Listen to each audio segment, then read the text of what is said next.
Okay, I don't know if you've ever seen one of these star finders before, but they show the view of the sky in here at different times of the day and at different times of the year, and that's why this is turning.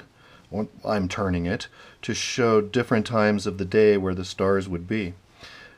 And so I've uploaded a star finder very similar to this one onto Teams, and you can make your own. All you need is a pair of scissors and a copy of that paper. So when you print it out, what you're going to do is you're going to cut out this circle to start with.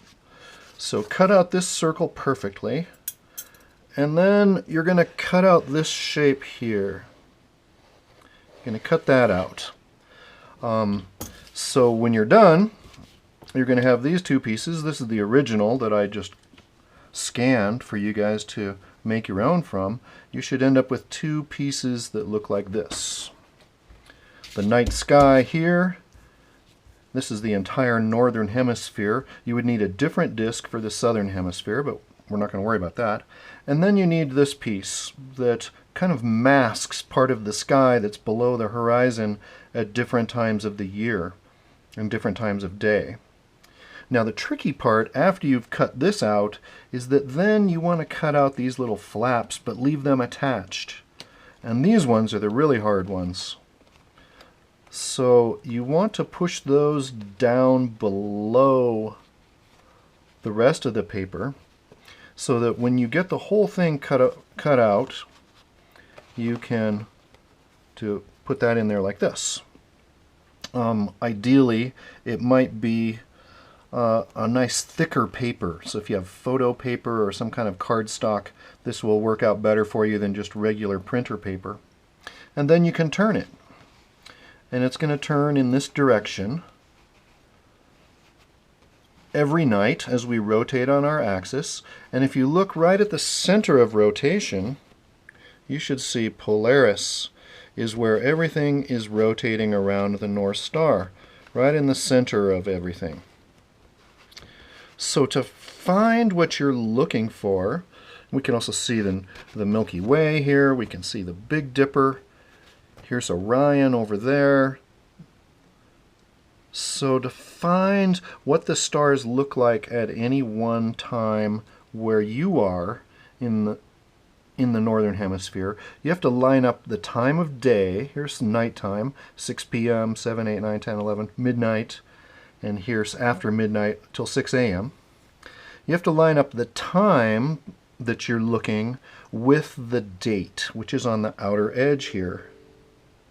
So we're going to find May 20th, since that's today, and I'm going to spin that around. Let's just say that we're going to look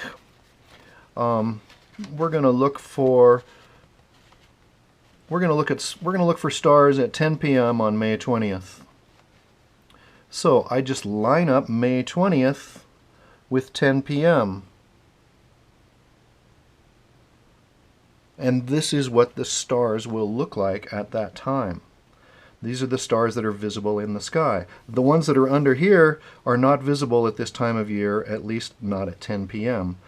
Of course, as you rotate this from 10 p.m. to midnight, some of the stars that were over here have now set behind the horizon, and other ones have risen from the eastern sky. Let me take this back to 10 p.m. There we go. May 20th lined up with 10 p.m. again. Now, when you're actually using this, what I want you to notice is this is labeled as Eastern, and this is labeled as Western, and of course North at the top. And this is backwards, isn't it? West should be over here. That's because the way this is meant to be used is by holding it up over your head.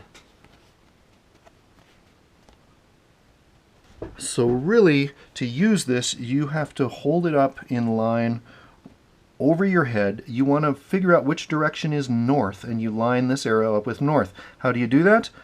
You look for the Big Dipper. Hopefully you know that.